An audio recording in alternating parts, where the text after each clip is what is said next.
Oh, shit. This is really good. Like everyone else, I spend a lot of time on the internet. I saw it on Twitter, on YouTube, on Reddit, on the deep, dark, underground forums of DIY punk, pop punk, and emo. And everyone seemingly banded together under the umbrella of hate that the Blink-182 singles from this record got. And, you know, whether you were listening to the record today or you may or may not have heard a leak that happened a few days ago, everyone now seems to be praising the album. Interesting. First off, I'm not the biggest Blink-182 fan. I'm 26, so my nostalgic bands for like that era of the late 90s, early 2000s, you know, big pop punk or emo phase is more Fall Out Boy, you know, live here in Chicago, and more of the Green Day American Idiot era to maybe late Sum 41. My Chemical Romance Black Parade came out, I think, when I was like just 7th, 8th grade maybe. I think that timeline is about right. So those bands are more nostalgic to me. Blink was pretty, like, it wasn't way early, but it was a little bit too in the 90s for me to really grasp onto or really relate to any of the stuff they were really singing about. So Enema of the State, Dude Ranch, I've gone back and listened to those albums and they're great. I've said on Twitter multiple times that Wendy Clear is the best Blink-182 song. Please at me if you disagree. But the later Blink-182 albums, Neighborhoods, I really enjoyed, and California I really liked. California has some amazing songs on it. So when these singles came out for 9, I didn't hate them, but I'm not going to pretend like I liked it. You know, Blame It On My Youth is a song, even after listening to all of 9, isn't a song I don't think I'm ever going to go back to. Generational Divide is okay, Happy Days is okay, but I'm not going to lie, I love Darkseid and love everything about it. It was interesting, however, as almost an outsider of Blink, not meaning as much to me as it does mean to some people, seeing, you know, when Tom left and seeing the anger and hearing California and then seeing that anger, you gotta understand, for someone like me, Matt Skiba comes from Alkaline Trio, a band, obviously I live here in Chicago, a band that I've been listening to, a band that's on the radio here in Chicago. So I've been listening to him pretty much ever since I got into punk music. So I love Alkaline Trio. Who doesn't love Alkaline Trio? So when he joined Blink-182, I thought it was awesome, and I still think it's awesome. As far as a replacement for Tom, not the same voice, but has that same, you know, punk weight to him where it's like, okay, like, this makes sense. It's not someone, you know, a brand new or someone out of nowhere where it was a complete shock to everyone. This made sense, and as someone who grew up listening to Alkaline Trio, I thought it was awesome. So that probably, you know, influences my opinion on the Matt Skiba era of Blink-182 from California to 9. Like I said, California, there's a lot of songs on that record. Same thing with 9, so it's hard to really fall in love with every single one. I think 9, 10 songs is really that sweet spot on an album, but like I said, I like California and I like 9 even more.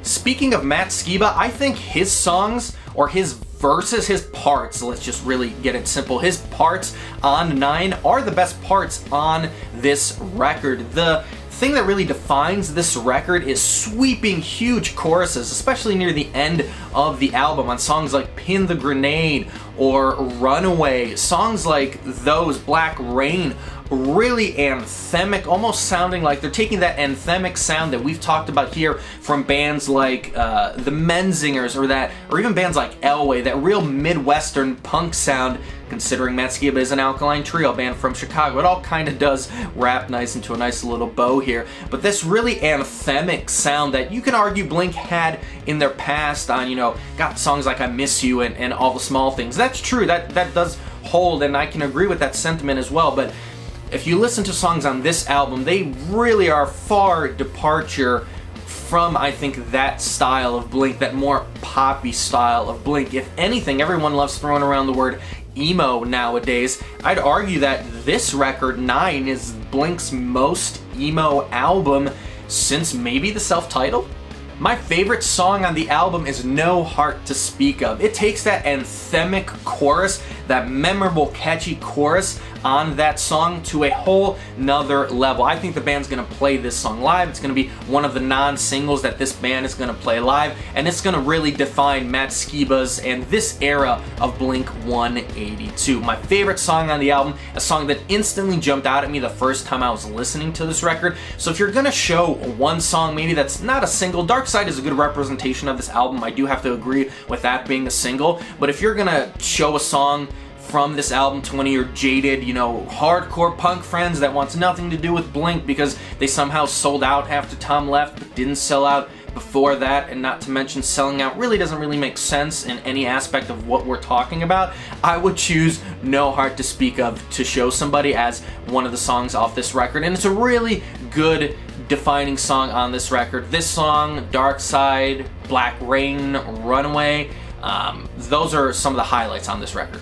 One of the first songs a lot of people are gonna dive into is On Some Emo Shit. I did the same thing. Initially I was like, okay, this is gonna be one of those funny 30-second Blink songs and maybe they'll put some American football-ness in there, but it's not. The song comes in, I wanna say, over 3 minutes. I think it's 3:10, 3:15, something around there. And it's again, that defining aspect of this album where it's a kind of more of a mellow, you know, verse leading into a big sweeping anthemic chorus, but you can see it being played live, maybe some pyro going off. That aspect, I feel like I've talked a lot about that in this review, in this video, because that's what the latter half of this album is, and you can even argue earlier songs like Heaven Days have that as well, but it's just these big choruses, these big memorable choruses. It seems like the band definitely wrote that down before starting this album. It was like, hey, this is what we want to knock out and for sure do very well, and they do. Every one of those songs that has that big anthemic chorus, like I've said, On Some Emo Shit, even Hungover, the last half of this album, the last 5 or so songs, maybe 5, 6 songs, all have that aspect to them, and they're all easy to remember, very catchy to sing along to. You know, you're gonna see these lyrics on shirts. People are gonna get tattoos of this. You're gonna see this on late night Twitter when someone's talking about their crush. These are the songs that are really gonna define this album, I think, way more than Darkseid or Happy Days or Blame It On My Youth or that weird music video, which I believe was it for Happy Days, where they all look like they're in Target. I think all that stuff was, maybe they released that specifically for radio. I don't even know how much that plays into marketing anymore. I don't know why it would, but Blink-182 holds weight, and I think the last half of this album for the real hardcore punks, or I guess if you didn't like any of the singles, give this album a try, but maybe start with Runaway or Black Rain or No Heart to Speak Of, and I think you'll change your mind. I do think a lot of people are gonna like 9 more than they did California. I think California was Blink kind of fighting on 2 fronts, trying to be that Blink-182 that everyone loved, but introducing this new member and taking some aspects of what Matt is really good at, but not 100% doing that crossover into Blink-182, but adding Matt Skiba from Alkaline Trio. And I think on 9, you get the perfect mix of both worlds. You have your oldish kind of Blink-182 songs that remind me of more of the self-titled album and Neighborhoods, really more than anything. And then I think you have some new stuff that you can't even really compare to any Blink-182 because it's just so new and so fresh that this is going to be a new era of Blink-182. It doesn't sound like Enema of the State. It doesn't sound like Dude Ranch. We're kind of far away from what those albums sound like. Maybe Generational Divide, because it's the most, I've seen a lot of comments on social media that it's the most punky song on the album. I guess I have to agree with that. But that's really the only song that kind of sounds anything like Dude Ranch or even close to it. You don't really get that poppiness of old Blink-182 either, like Enema of the State, that poppiness, more fun. It's more serious, diving into relationships, and it's a lot of more anger, I would say, than on any other Blink release. More aggressive anger, if that makes any sense, especially, like I said, on songs like No Heart to Speak Of and Runaway. I think a lot of people are going to like this record, and I think you're going to see a lot of publications change their tune in praising this record in days to come and in weeks to come when people go review this record. I've already seen, you know, people arguing about it as well, you know, about some publications that, you know, kind of trashed the singles before everyone had a chance to listen to the whole album. But do yourself a favor, check out, you know, songs like No Heart to Speak Of, Runaway, Black Rain, Pin the Grenade, I believe it's called. Check those songs out. Stray away from the singles. Again, I love Darkseid. I think that's one of my favorite songs on the album, so I'm not completely saying that the singles are bad songs. Just, they weren't really for me. Darkseid, I gotta say, out of the 4 or 5 singles that were released, that's really the only one that I care for. But I really liked this record, and I think in the days and weeks to come, you're gonna see a lot of praise for the brand new Blink-182 record. That's what I thought of 9, the brand new Blink-182 record. What did you think about the new record? Let me know in the comments down below. Please like and share the video if you enjoyed it. Subscribe if you haven't, and as always, thanks for watching.